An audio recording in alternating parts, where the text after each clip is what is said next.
વાહ ભાઈ વાહ, જો જીવનની મજા, મસ્ત મજાનો વરસાદ પડી રહ્યો છે. આહા, અદ્ભુત. હો,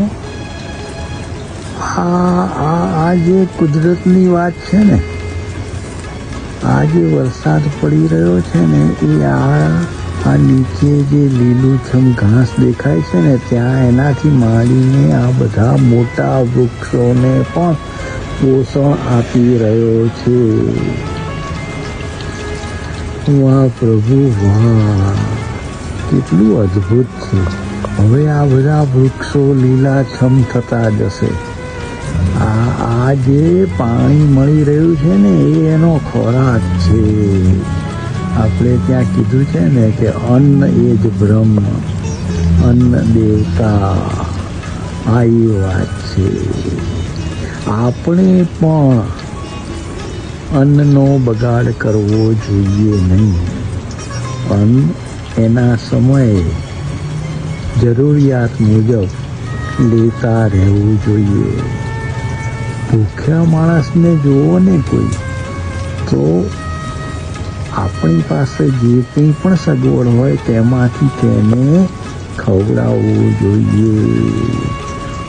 અન્નદાન છે ને, એ સૌથી શ્રેષ્ઠ દાન છે. એટલે અન્નદાન કરતા રહેવું. જ્યાં જ્યાં કોઈ જરૂરિયાતવાળા જોઈએ, તેનું પેટ ભરવાની જવાબદારી તમારી છે તેમ સમજીને, પ્રભુ કાર્ય કરીએ છીએ તેમ સમજીને પૂરા માન સન્માન સાથે એને જમાડવા, અન્નનું દાન કરવું.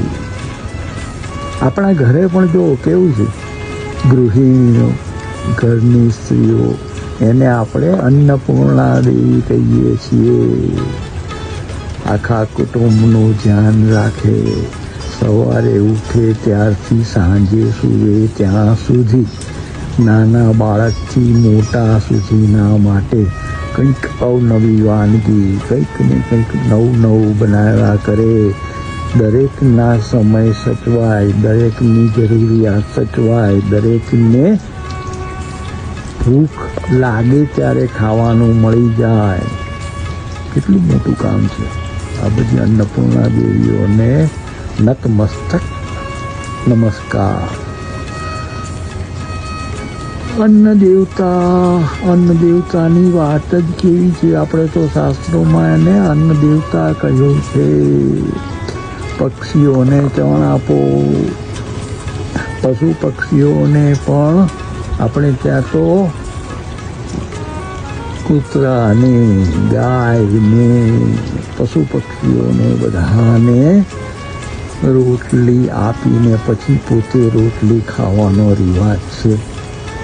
વાહ ભાઈ વાહ, કેટલી મોટી વાત છે.